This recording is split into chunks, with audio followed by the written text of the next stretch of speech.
네, 안녕하세요. 포포투 정지훈 편집장입니다. 네, 오늘은 한준TV에 저 혼자 좀 나와서 좀 외롭기도 한데요.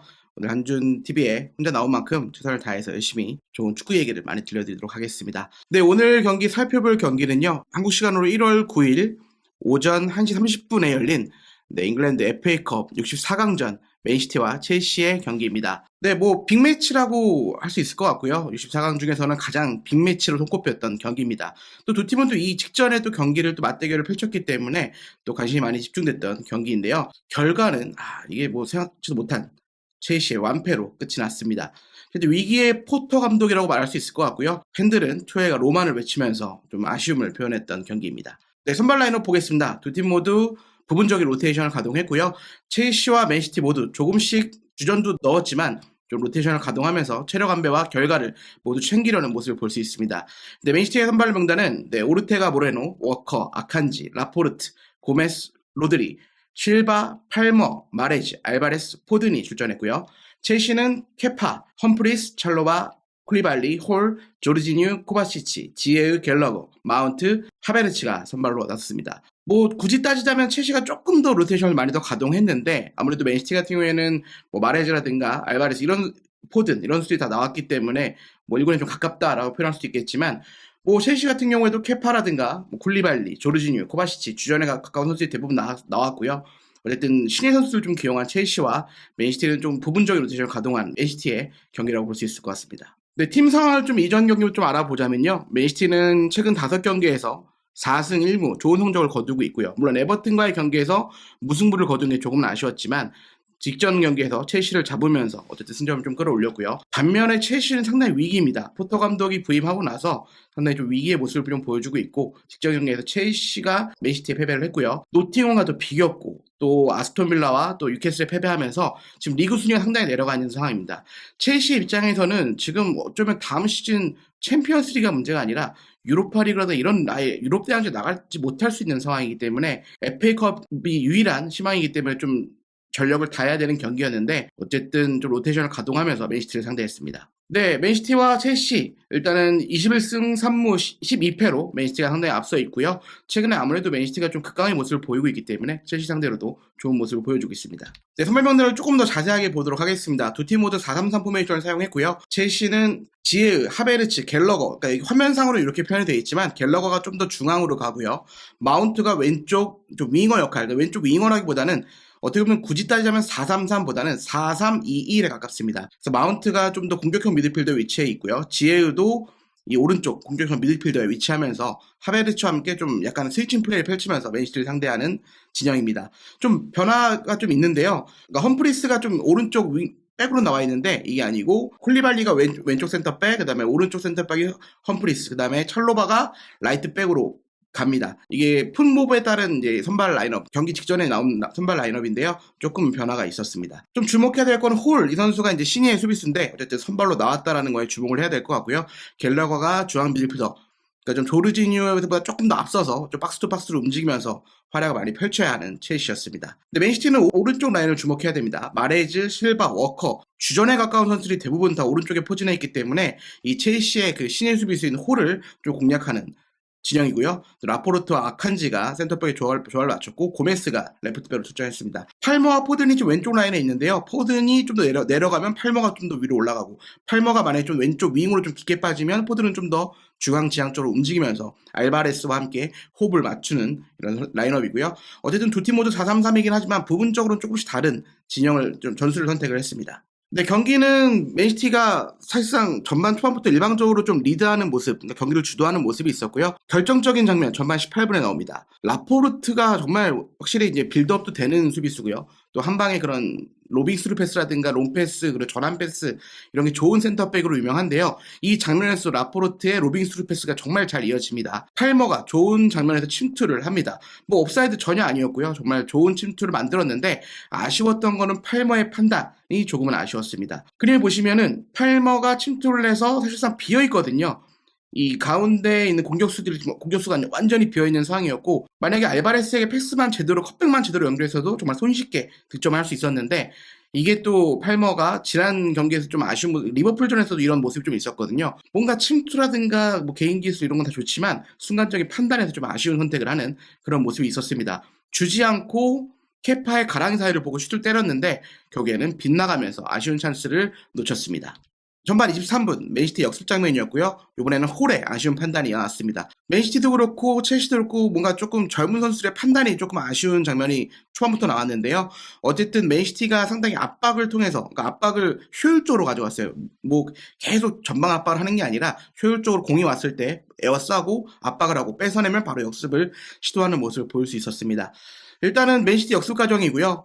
패스가 사실 좀 알바레스의 패스가 조금 마레즈를 향해 좀 뒤로 흘렀어요. 이게 좀 앞으로 갔으면 아마 역습이 좀 이루어졌을 텐데 조금 뒤로 갔습니다. 숫자를 보시면 첼시 선수들은 하나, 둘, 셋, 넷, 5명이 에워싸고 있었고 맨시티는 3명이 공격을 하는 상황이었습니다. 그렇기 때문에 굳이 파울을 하지 않아도 되는 장면이었고 또 패스가 뒤로 흘렀기 때문에 뭔가 파울보다는 그대로 좀 지키는 공간을 지키고 역습을 좀 막는 게 중요했는데 이때 홀이 마레즈를 향해 파울을 하면서 아쉬운 판단을 했습니다. 결국엔 프리킥이 이어졌고요. 마레즈가 또 직접 만들어낸 프리킥을 또 키커로 나서서 상당히 환상적인 프리킥을 넣었습니다.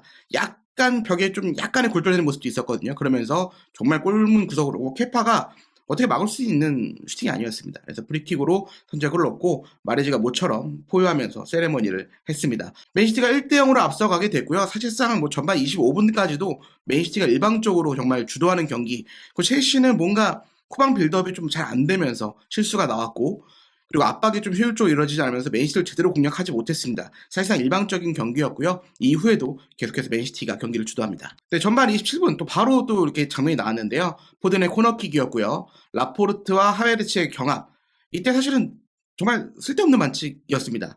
그냥 제대로만 경합해도 큰 문제가 있는 상황이 아니었는데 하베르츠가 손을 썼고 결국 VAR 끝에 핸드볼 파울이 선언이 됐습니다. 사실상 뭐 경기 내용도 이미 지고 있었고 주도권도 뺏겼기 때문에 이 장면이 나오면서 완전히 일방적으로 무너지는 경기가 됐습니다. 키커로는 알바레스가 나섰고요. PK로 추가골을 기록했습니다. 사실 케파가 방향은 잘 떴는데 약간의 맞고 골문으로 빨려 들어가면서 맨시티가 2대0 리드를 만들었습니다. 네, 전반 35분 장면이고요. 요것도 참 맨시티의 효율적인 압박, 첼시의 어설픈 빌드업, 그 다음에 전혀 탈압박이 안 되는 모습 이런 것들이 나오면서 어쨌든 맨시티가 또 찬스를 만드는 장면인데요. 맨시티가 전방 압박을 시도합니다. 특히 로드리 선수가 공을 잡은 선수들에게 계속 거칠게 압박을 했거든요. 결국 여기에서 첼시의 실수가 나왔고 첼시 선수들 보면은 지금 사이드에 3명, 가운데 2명이 있지만 맨시티는 효율적으로 공간을 점유하고 있습니다. 이 5명 선수가 중원에 있고요. 이 선수들이 압박을 하고 로드리가 딱 압박해서 공을 끊어내자마자 바로 역습을 시도합니다. 그래서 로드리가 잡아서 알바레스를 향해 패스를 간결하게 내어줬고요. 이 장면도 보면 첼시 선수는 4명이나 둘러싸고 있지만 공을 전혀 건드리지 못합니다. 그래서 알바레스가 슈팅 찬스를 잡았지만 아쉽게 무산이 됐고요. 어쨌든 이런 장면들을 봤을 때 첼시의 그런 효율적이지 않은 압박, 반면에 맨시티는 정말 압박의 질이 달랐고 계속해서 이런 장면들이 계속 반복되면서 맨시티가 경기를 주도하게 됩니다. 이 장면이 가장 환상적이었다라는 표현이 맞을 것 같고요. 전반 38분 로드리가 공을 잡아서 반대편으로 전환을 해줍니다. 사실 로드리가 이번 경기에 선발로 나왔을 때 너무 좀 혹사하는 거 아닌가 이런 생각이 좀 들었거든요. 왜냐하면 로드리밖에 지금 계속 수비형 빌드에 나올 선수가 없고 뭐 칼빈 필립스가 뭐 과체중 논란도 있기 때문에 경기에 거의 못 나오는 상황이었고 그래서 로드리가 과연 이 경기까지 나와서 해야 되나 이런 생각도 많이 하셨을 텐데 뭐 경기력만 봐서는 로드리는 대체 불가다 이런 표현이 맞을 것 같습니다. 로드리가 반대편에 마레즈를 보고 전환 패스를 제대로 연결을 했고요. 마레즈가 공을 잡고 들어오는 침투하는 워커를 향해 간결하게 패스를 내줍니다. 워커는 바로 측면을 허물었고요. 바로 컷백을 시도해서 포든이 그냥 논스톱으로 마무리하는 장면입니다. 환상적인 패스워크라고 봐야 될 것 같고요. 정말 깔끔했습니다. 몇 장면 터치가 몇 번 이루어지지도 않았고 정말 몇 번의 터치만으로 정말 완벽한 골을 만들었습니다. 첼시 수비수들은 지금 5명 정도가 좀 중앙에 있고 케파도 있었지만 마레즈와 워커, 포든 이 선수들의 움직임을 무브먼트를 전혀 잡지 못합니다. 그러면서 완전히 그냥 공간을 내줬고요. 너무 손쉽게 골을 허용하면서 맨시티가 3대0 리드를 가져가게 됩니다. 네, 변화가 필요했던 첼시입니다. 일단은 위기의 포터 감독이기 때문에 그레이엄 포터 감독이 브라이튼 시절에는 정말 전술가의 면모를 많이 보여줬는데 첼시 와서는 좀 그런 모습을 못 보여주면서 팬들이 좀 투회를 그리워하는 그런 상황이었기 때문에 뭔가 하프타임 때 좀 변화가 필요했고요. 하베르츠 핸드볼 파울도 줬고 전방에서 아무것도 하지 못했습니다. 압박의 그런 효율도 좋지 않았고요. 움직임도 좋지 않았고 찬스가 거의 만들지 못했거든요. 그래서 하베르츠와 코바시치를 빼고 자카리아와 포파나를 투입합니다. 포파나는 이제 공격수고요. 그 수비수 포파나가 아닙니다. 공격수 포파나가 투입이 됐고 일단 전방에서 싸워줄 수 있는 어쨌든 3대 0이기 때문에 뭔가 앞에서 싸워주고 어쨌든 한 골을 많이 하려는 그런 움직임을 보여줬고요. 자카리아를 투입하면서 약간은 좀 중원을 강화하고 워낙 지금 첼시의 수비진이 계속 흔들렸단 말이죠. 포백 라인이 일단 경험이 없는 선수들이 너무 많았고 홀이라든가 험프리스 이런 선수들이 좀 경험이 없었기 때문에 수비가 많이 뚫리는 상황이었습니다. 그래서 포터 감독 같은 경우에는 3백으로 좀 변화를 줬고요. 험프리스, 콜리발리, 찰로바. 아무래도 콜리발리가 좀 중심을 잡아줘야 하는 역할을 맡았고 맨시티는 큰 변화 없이 워낙 경기가 좋았고요. 잘했기 때문에 큰 변화 없이 4-3-3 포메이션을 통해서 첼시를 상대했습니다. 팔머와 포드는 계속해서 왼쪽에서 주고받으면서 스위칭 플레이를 펼쳤고요. 포든이 전진하면 팔머가 조금 내려오고 팔머가 윙으로 빠지면 포든이 전진해서 약간 중앙으로 움직여주는 그런 유기적인 움직임을 가져갔습니다. 일단 포파나, 지에우, 마운트 요 3명의 공격수들이 좀 찬스를 만들어줘야 하는 첼시였고요. 어쨌든 한 골 만회가 가장 급한 첼시였습니다. 분위기 반전은 성공을 합니다. 첼시가 일단 교체카드 2장을 가져가면서 찬스를 좀 만들었고요. 후반 10분, 이 장면은 이강인 선수가 좀 많이 떠오르더라고요. 예전에 우리 U20 월드컵 때 그 장면이 좀 떠올랐는데 프리킥 때 타이밍을 보고 빠르게 재치 있는 프리킥을 연결했습니다. 마운트가 침투하는 장면을 그대로 잘 봤고요. 좋은 패스가 연결되면서 마운트가 슈팅까지 기록했는데 어쨌든 수비와 그 골키퍼까지 맞으면서 빗나가게 됩니다. 사실상 첼시에서 90분 동안 유일하게 그나마 결정적인 장면 이 장면이었고요. 이것을 제외하면 사실상 첼시는 찬스를 만들지 못했습니다. 이 찬스도 불발이 됐기 때문에 맨시티가 이뒤로도 계속 경기를 주도하면서 찬스를 만들었습니다. 근데 맨시티는 3대0 여유가 있었습니다. 그래서 후반 13분 아까 말했던 혹사 사실은 팬들은 로드리 또 나와야 되나 이런 생각을 할 정도로 혹사가 있었는데 로드리 선수와 고메스 선수를 빼고요. 드디어 과체중 논란이 있었던 필립 선수가 나옵니다. 그리고 칸셀루를 투입하면서 오히려 좀 주전에 가까운 선수를 넣고 또 경기 감각에 대한 또 문제가 또 있었기 때문에 칸셀루를 투입하면서 변화를 가져갑니다. 근데 곧바로 첼시도 사실은 이제 또 변화를 주는데요. 사실상 이제 뭔가 첼시는 분위기를 반전하지 전혀 못했거든요. 아까도 말씀드렸지만 마운트의 슈팅 외에는 정말 좋은 장면이 없었기 때문에 포터 감독은 조르지니와 지에르 선수를 빼고요. 허친슨과 아스필리쿠에타를 투입하면서 또 변화를 가져갑니다. 또 후반 28분에는 추크웨메카까지 투입을 하면서 마운트를 뺍니다. 사실상 이때 포터 감독의 그런 포기하는 거 아니냐 이런 게 첼시 팬들 사이에서는 좀 안 좋은 비판의 목소리가 나오기 시작했고요. 어쨌든 맨시티가 계속해서 끝까지 경기를 주도하게 됩니다. 요 장면 이제 사실 후반 교체 카드를 사용하면서 조금 어수선한 분위기였어요. 그래서 두 팀 모두 뭔가 찬스를 만들지 못했는데 후반 38분 요 장면을 꼭 설명해 드려야 될 것 같습니다. 자, 첼시의 허술한 압박이 정말 이번 경기 때는 이게 조직력이 있는 팀인가라는 거 싶을 정도로 압박이 정말 허술했는데요. 반대로 맨시티는 그 허술한 압박을 유연하게 탈압박하면서 찬스를 만듭니다. 네, 중원에 첼시 선수가 4명이나 있습니다. 그러나 지금 공간을 전혀 잡아주지 못하고 있고요.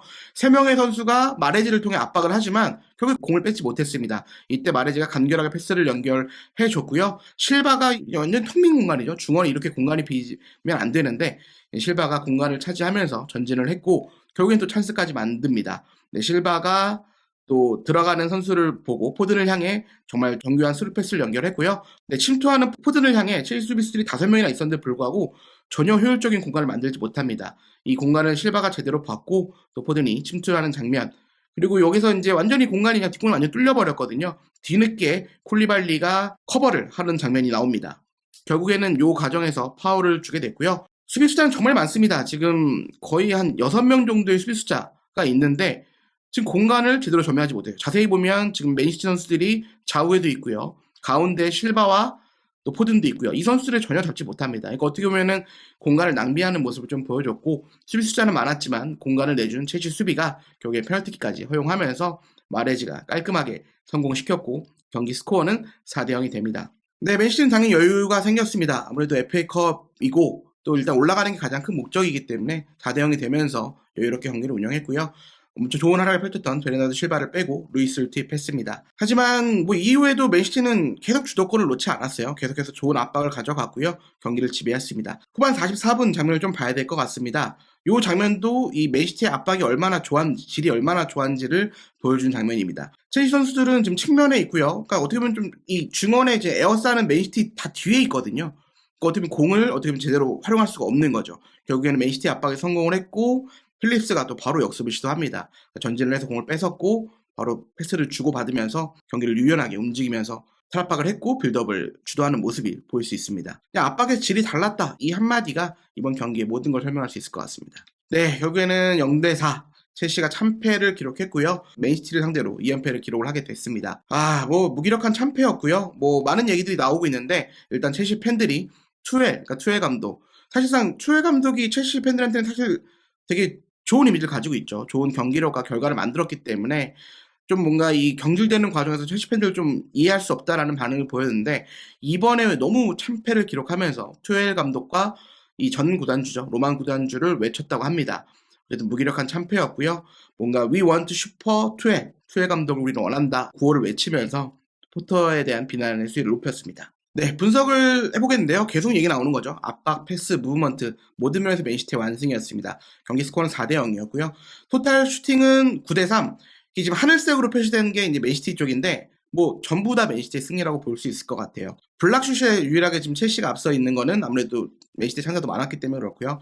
토탈 슈팅 9개, 유효 슈팅 7개, 벗어난 게 2개고요. 맨시티가 얼마나 경기를 압도했는지 이렇게 볼 수 있을 것 같습니다. 뭐 기대값이나 이런 것도 뭐 맨시티가 당연히 엄청난 우위를 차지했고요. 첼시는 충격적인 이런 기록을 좀 볼 수 있을 것 같습니다. 네, 패스에서도 642개 대 461개 완벽하게 맨시티가 경기를 우위를 점했고요. 뭐 롱볼이라든가 이런 모든 면들, 그다음에 뭐 태클도 맨시티가 앞섰고요. 유일하게 앞섰던 게 이제 가로채기 6대5인데 이게 첼시 한 개 차이는 큰 의미가 없을 것 같고 뭐 키퍼의 세이브는 당연히 첼시가 더 많았겠죠. 아무래도 주도권을 내줬기 때문에 뭐 공준전까지도 맨시티가 앞서는 모습을 볼 수 있습니다. 그냥 압박, 뭐 아까도 말씀드렸지만 그러니까 압박의 질이 너무 달랐다라는 표현이 맞을 것 같고 패스라든가 무브먼트, 조직력 모든 면에서 맨시티의 완승으로 끝이 났습니다. 네, MOM을 선정해봤는데요. 당연히 이 선수, 리아드 마레즈 선수입니다. 품 몹의 이제 기록을 좀 가지고 왔는데, 뭐, 평점도 9.2점으로 MOM을 받았고요. 90분 풀타임도 뛰면서 2골을 기록했습니다. 총 4번의 슈팅에서 2골을 만들었고요. 패스 정확도는 82% 이렇게 기록을 했습니다. 슈팅 정확도도 75%였고요. 터치는 61번의 터치를 가져갔고, 드리블도 2번 시도해서 2번 다 성공하는 100%의 모습을 보여줬습니다. 뭐 롱볼이라든가 뭐 태클도 좋았고요. 보면서 리아드 마레즈가 사실은 맨체스터 좀 주전에 밀린 거 아니냐 이런 요새 이야기도 있었지만 최근에는 다시 좋은 모습을 보여주고 있고 이번 경기에서도 좋은 모습과 함께 MOM을 선정해봤습니다. 네, 언성 히어로를 한번 선정해봤습니다. 사실 로드리 선수가 만약에 이제 후반에 나가지 않았으면 로드리 선수도 충분히 후보가 될 수 있었는데 90분 풀타임을 소화한 라포르트 선수를 선정해봤습니다. 일단은 평점을 보면요. 마레즈가 9.2점, 포든이 8.2점, 라포르트가 8점입니다. 그러니까 수비수인데도 높은 점수를 받았다는 것만으로도 좋은 활약을 펼쳤다고 볼 수 있을 것 같고요.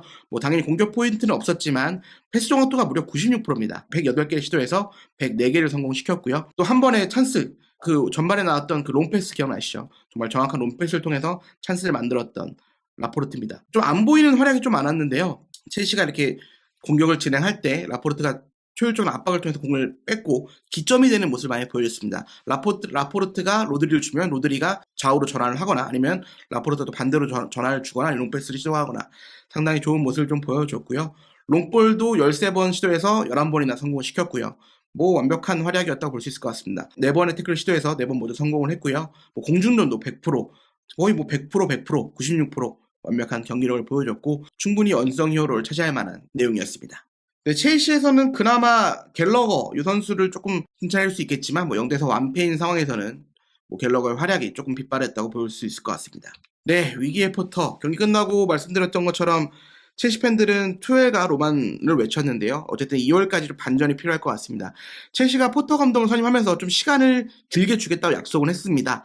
그러나 또 첼시가 또 그동안 그런 뭔가 길게 주겠다고 약속을 했지만 뭐 감독 잔혹사가 있는 클럽이잖아요. 팬들 입장에서 좀 불안함을 좀 느낄 수 있을 것 같고 어쨌든 2월까지 반전이 좀 필요할 것 같습니다. 최근 경기 보면 빨간 패배가 너무 많죠. 지금 순위도 지금 중위권까지 내려앉았고 리그컵이라든가 FA컵 지금 다 떨어진 상황에서 어쨌든 리그에서 좀 반전이 필요할 것 같고요. 다행스러운 거는 지금 2월까지 그래도 좀 일정이 다른 팀들에 보면 좀 수월한 편입니다. 풀럼을 만나고요. 크리스탈 팰리스를 만나고 리버풀 이 팀이 이제 가장 좀 고비가 될 것 같은데 이후에는 또 풀럼, 웨스트햄, 챔피언스리그 도르트문트라든가 사우스햄프튼 그다음에 이제 그다음에 토트넘. 어쨌든 이 토트넘과 2월 이 경기까지 이 일정이 포터 감독에게 정말 중요할 것 같고 첼시가 과연 분위기를 반전하면서 다시 좀 상위권 올라올 수 있을지를 이 2월이 가장 중요한 한 달일 것 같습니다. 네, FA컵 32강 대진 아직 뭐 마무리가 된 건 아닌데요. 이미 경기 전부터 대진이 나왔습니다.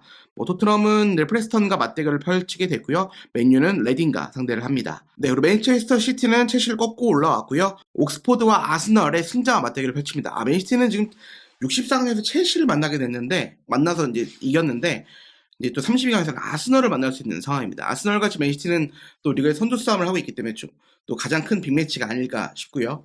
네, 브라이턴은 또 리버풀과 울버햄튼의 승자, 또 이제 울버햄튼과 리버풀이 좀 비겼기 때문에 재경기를 통해서 승자를 가리게 됐습니다. 네, 어쨌든 FA컵, 잉글랜드 FA컵 64강 경기 결과를 알아봤고요. 맨시티가 완벽한 경기력 끝에 첼시를 4대0으로 잡았습니다. 완벽했다라는 표현밖에 할 말이 없는 것 같습니다. 압박이라든가 패스, 조직력, 무브먼트, 그다음에 또 경기 운영까지 모든 면에서 맨시티가 우위를 점했고 완벽한 경기 끝에 승리를 거뒀습니다. 첼시는 정말 아까도 말씀드렸지만 2월까지 반전을 하지 못하면 정말 포터 감독이 위기가 올 수 있을 것 같고 어떻게 보면 올 시즌은 첼시의 역사상 그러니까 최근에 첼시가 잘해왔잖아요. 첼시가 가장 최악의 시즌이 될 수도 있는 시즌인 것 같습니다. 2월까지 반전을 해야 되는 첼시고 앞으로도 포터 감독이 좀 어떤 또 승부수를 가지고 좀 변화를 시킬지 지켜봐야 될 것 같습니다. 네, 저는 한준TV와 이제 포포2가 이제 협업을 하고 있는데요. 오늘 저는 혼자 나와서 이렇게 진행을 해봤습니다. 앞으로도 좋은 축구 얘기 가지고 또 분석이나 아니면은 여러 이적설 가지고 여러분들과 좋은 이야기 나눌 수 있도록 하겠습니다. 포포2 정지훈 기자였습니다. 감사합니다.